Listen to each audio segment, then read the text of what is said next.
Have you ever seen a simple conversation turn into a full-blown meltdown because the leader didn't say the right thing? Today, I'm giving you 8 sentences that you can use right now to lower the temperature and get to solutions. You can use these on your peers. You can use these on those who work for you, customers. They work in all kinds of environments. I've used these things over the last 20 years as a Command Master Chief to help mentor and lead thousands of people across some of the toughest environments on the planet. So let's get after it. As leaders, everything we say and everything we do has subtle meaning that we may not even realize with our teams. Say the wrong thing and you can derail conversations super quick. I stop and think about every conversation I have. What are my goals and how do I want to approach it? I have to create a tailored approach before I even start the conversation. I use these plain language approaches to get after issues and solve problems with my team every single week. These are some simple tips that you can employ right now today to power up yourself as a leader. These lines follow some simple rules. VCC. Every single one of these is all about getting after validation, clarity, and commitment. First up is validation. This is about getting past the person's natural defenses. Clarification, that removes ambiguity. And commitment, that produces forward motion with the conversation. So let's take a look at this framework in action. The first sentence is, help me understand what happened from your perspective. This shifts the focus from venting to narrating. Narration reduces emotion and gets after the details of actually what happened. This frames the language as if it's a team effort. Help me understand. It means that you're in there together and you're trying to understand what happened so you can help. And this subtle change helps you get into the conversation. When I use this, I use a neutral tone with a slight lean forward. This puts the person at ease and signals that I'm listening to what they have to say. I use this intro when the person I'm speaking to is upset. It helps me get into their mind and understand where they're coming from. Don't say things like, hey, calm down. This could invalidate their emotions or make them feel that you're not on the same team. Also, don't tack things on like but or maybe or I think you missed a step. Avoid those things. Just start with the cold open and let them do the talking. If you go in with those kinds of accusations, you're just inviting for a debate. And now it's you versus them instead of you two together solving a problem. Next up, I validate. I say something like, hey, you had got the right to be frustrated. Let's work on a solution together. In this situation, I'm validating their emotion. You can interchange frustrated with any other emotion that you perceive or that they say they're feeling. The point here is to validate and then redirect towards the solution together as a team. This puts you and them on the same team again, like we did before, and gets them moving from the emotion to the solution. When I say this, I say it with a slight pause after the named emotion. This lets me anchor on the emotion, let them think about it, and then move into the solution phase. And don't add things like but. Nothing ends or goes well when you start adding buts in there. You're going to start derailing the conversation quick. It's worth noting when I have this conversation at the beginning, I ask them, hey, do you mind if I take notes? I want to make sure I get this right. Taking notes is important as a leader. One, so you can get the facts because you're not going to remember them later. And also, it signals to them that you're listening and you want to make sure that you get what they're saying correct. I'll teach you how to use this at the end of the conversation to use your notes as a closer.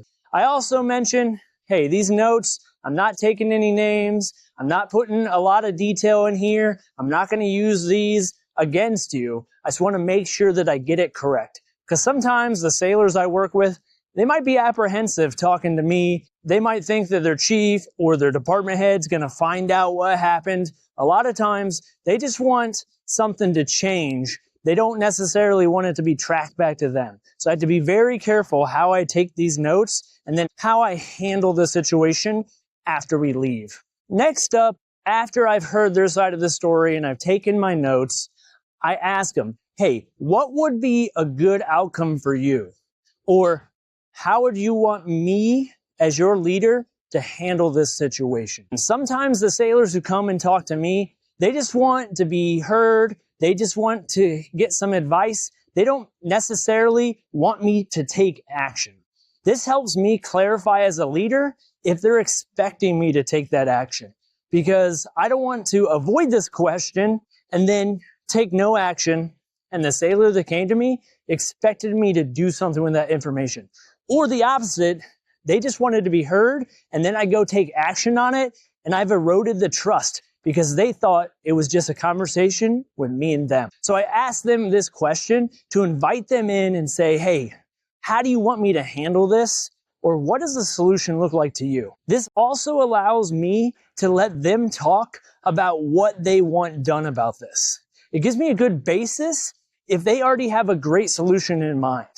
Maybe they just want me to talk to their leader. It also helps me understand if they're in the right mindset. Sometimes our subordinates want wild solutions, like, oh, they want their boss immediately fired and taken to the guillotine. Well, a lot of times that's not always possible. We got to try other methods before we just go thermonuclear on some solution where the sailor or the person is upset about it. So this allows me to listen and get their baseline, so then I can coach and mentor to a solution that works for everyone. So hearing them first is like leveling up your leadership to let you know if they're ready for the solution you might have recommended at the end anyway. So ask this question. It's absolutely critical. At the end of that conversation, before I even offer my recommended solution, I go and I tell them, hey, all right, let me mirror back what I heard.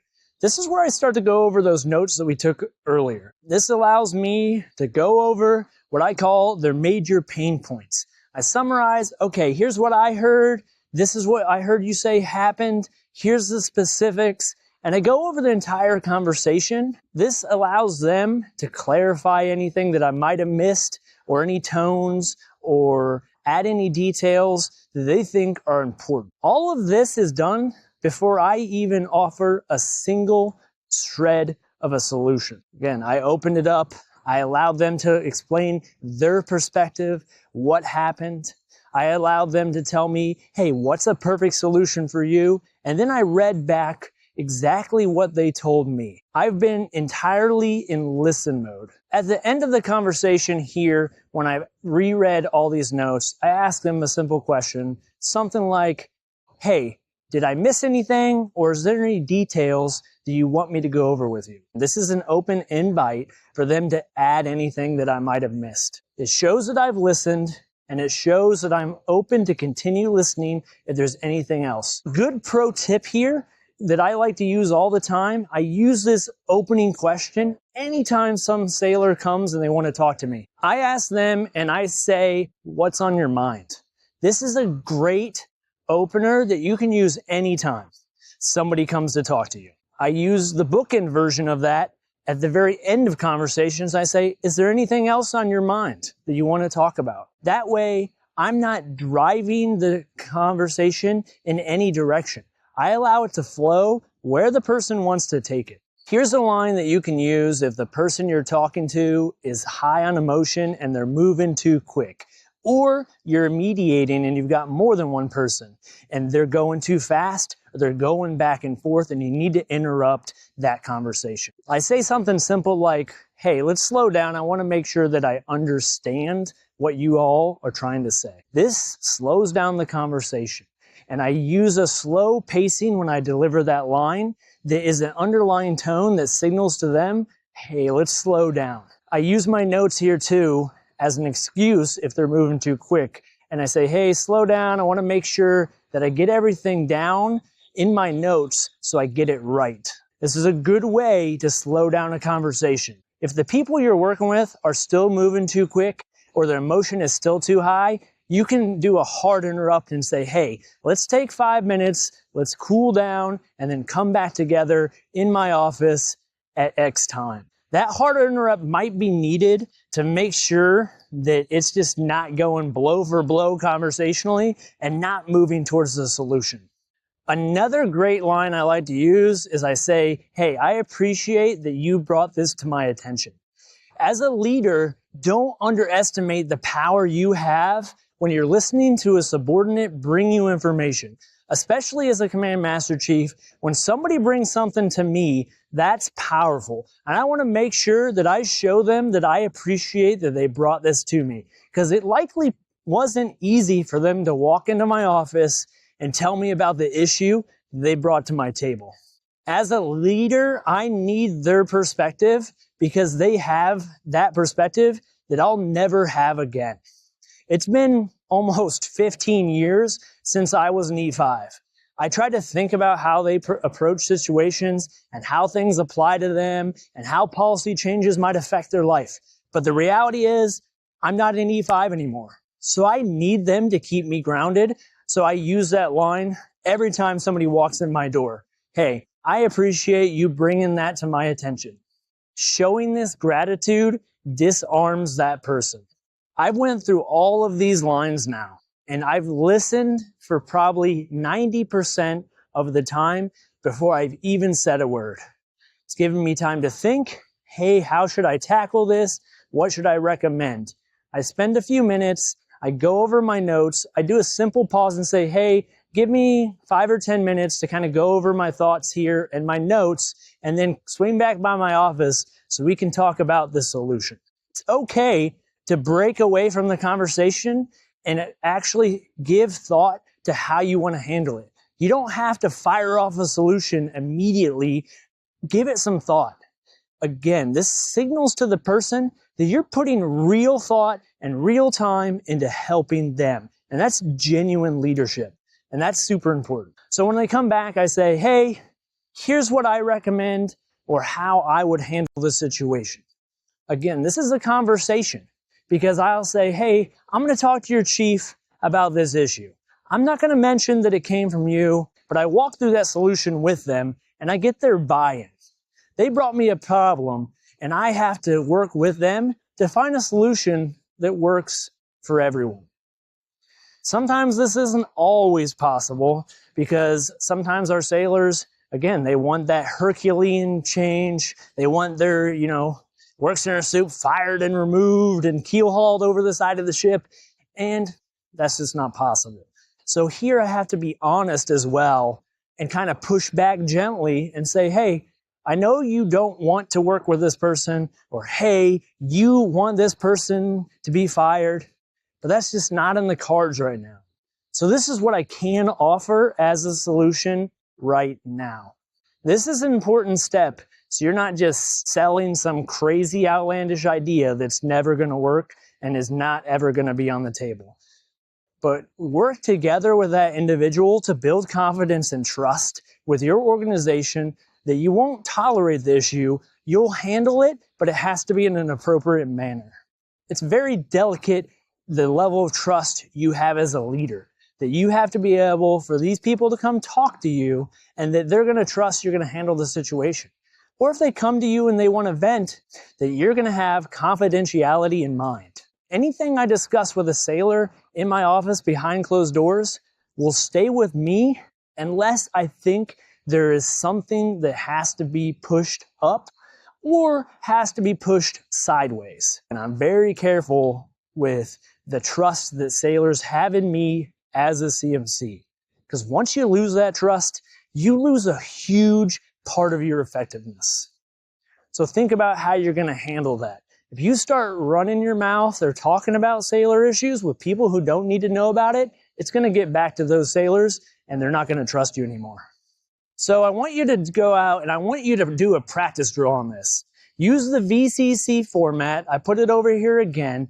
Lay out an issue or a conversation that you had this week and see how you would use these lines in this framework to handle those conversations. Communication is the best skill that you need to continually develop as a leader. And it takes hard work and years of progress to even get remotely close to what right looks like. 20 years on, and I'm still trying to figure out all of the nuances that we need to know as leaders. Lastly, here's some responses you might get when you use these tailored lines. The first one is you might get, hey, these lines sound scripted. Hey, well, guess what? They are scripted, shipmate, and I've been using them because they're repeatable and they work. So just be open and honest and say, yeah, I use these lines a lot to open conversation and have great success. So yeah, I do have a tailored, repeatable, scripted way I have conversations because that gives me repeatable working results. I don't try to lie and say, no, I'm just making this up on the fly. They're not scripted. I'm very direct and I'm very purposeful in the way that I communicate and I have conversations with people. Another one you might have to deal with is if somebody in the conversation is still on the attack. Remember, we talked about using boundary language, pausing conversations, taking a break. All these are valuable. If somebody is constantly on the attack and isn't letting the other person communicate, I tell them, hey, I need you to park it right now. Let them say what they need to say. They listen to you. The first thing you can do is give them respect and hear what they have to say. Don't respond. Let them finish. And then you'll have your opportunity. You have to be forceful. Otherwise, sometimes it might just be a one-way domination conversation. Lastly, what do you do if you're the one who's hot-headed? Hey, you got to be honest with yourself and you got to stop that conversation, take a pause, just like you would if somebody else was hot-headed. Say, hey, I need a break. I'm getting kind of emotional. Let's take 10 and then reconvene when we've cooled off. That's how real, responsible leaders handle their emotions. These 8 lines that I gave you, they drop the heat in conversation and help you get to solutions. I've used them in real-world environments on some of the toughest conversations all across the planet, on deployment, with my peers, superiors, and with subordinates. Trust me, you need to learn how to master these tips on communication. It's going to make you more effective as a leader. Hit that subscribe button if this helped. Share this with a leader who needs to hear it. We all have to work on communication. It's one of the toughest things to learn and master as a leader. I appreciate you watching. Thanks for your time. I'll see you next time.